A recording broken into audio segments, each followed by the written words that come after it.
ঢাকায় যাত্রাবাড়ির মাতুয়াইলের ডক্টর মাহবুবুর রহমান মোল্লার কলেজের শিক্ষার্থীদের সঙ্গে সংঘর্ষে জড়িয়েছেন সরকারি শহীদ সোহরাওয়ার্দী কলেজ ও কবি কাজী নজরুল সরকারি কলেজের শিক্ষার্থীরা। সোমবার বেলা 12টার দিকে মোল্লা কলেজের সামনে সংঘর্ষ ঘটে।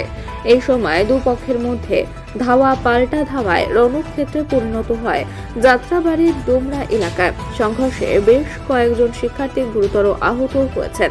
এর আগে সকাল 10টার দিকে লাঠিসোঁটা হাতে সোহরাওয়ার্দী কলেজের বিভিন্ন বিভাগের শিক্ষার্থীরা খণ্ড খণ্ড মিছিল নিয়ে ক্যাম্পাস প্রাঙ্গণে জড়ো হয়। পরে তারা মিছিল নিয়ে কবি নজরুল কলেজের সামনে আসেন। এ সময় নজরুল কলেজের অধ্যক্ষ মাইতিকে শান্ত হওয়ার আহ্বান জানালেন দুই কলেজের শিক্ষার্থীরা ভুয়ো ভুয়ো স্লোগান দিতে থাকেন। পরে তারা বিক্ষোভ মিছিল নিয়ে ডোমরা সড়ক সংলগ্ন মাহবুবুর রহমান মোল্লা কলেজে হামলা চালায়। এ সময় মোল্লা কলেজের শিক্ষার্থীরা তাদের সঙ্গে সংঘর্ষে জড়ায়। পুরান ঢাকার ন্যাশনাল মেডিকেলের মাহবুবুর রহমান মোল্লা কলেজের শিক্ষার্থীরা অভিজিতের মৃত্যুর ঘটনায় রোববার ঘোরাও কর্মসূচি দেওয়া হয়েছিল।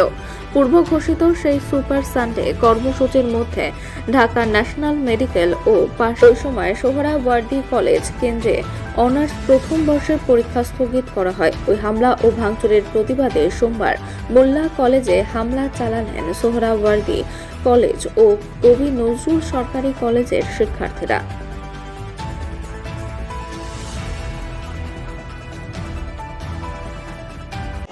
আসলে এটা হচ্ছে গতকালকের পুরোপুরি ক্ষোভের বহিঃপ্রকাশ। আর আপনারা যেটা দেখছেন লুটপাট বা এই যে জিনিসপত্র নিয়ে যাচ্ছে, এখানে স্থানীয় জনগণ সব থেকে বেশি এর সাথে যুক্ত। আমাদের সাধারণ শিক্ষার্থীরা আসলে এর সাথে যুক্ত হয়ে যে হচ্ছে এই যে ভাঙচুর চালাচ্ছে এবং এই যে জিনিসপত্র নিয়ে যাচ্ছে, এটা আসলে এরা যুক্ত নয়। আর দ্বিতীয় কথা হচ্ছে এখানে কিছু উৎসুক জনতা আগে থেকেই রেডি ছিল যে ওরা হচ্ছে ভাঙচুর করবে, আমরা হচ্ছে নিয়ে যাবো। কারণ শিক্ষার্থীরা হচ্ছে এখানে এসেছে হচ্ছে তাদের আপনারা জানেন যে একটা হচ্ছে স্টুডেন্টের যে কলেজ বা শিক্ষা প্রতিষ্ঠান, সেটা তার সেকেন্ড হোম। অর্থাৎ সেকেন্ড হোমে যে অ্যাটাকটা হয়েছে গতকালকে আপনারা সবাই দেখেছেন, ওখানে কিচ্ছু নেই। তো কিছু না থাকার পরে ওরা হচ্ছে আজকে তার ক্ষোভের বহিঃপ্রকাশ ঘটাচ্ছে। তবে এর সাথে হচ্ছে এই যে আমাদের আপনারা যদি মনে করে থাকেন বা মানুষ যদি মনে করে যে পরিকল্পিতভাবে এই যে লুটপাট বা এই যে জিনিসপত্র নিয়ে যায়, আমি সবার কাছে আন্তরিকভাবে দুঃখ প্রকাশ করছি যে আমাদের শিক্ষার্থীরা এর সাথে সরাসরি যুক্ত নেই। এর সাথে স্থানীয় জনগণ এবং উৎসুক জনতা হচ্ছে যুক্ত রয়েছে। তা আমাদের শিক্ষার্থীদের দিকে এই আঙুলটা তুলবেন না।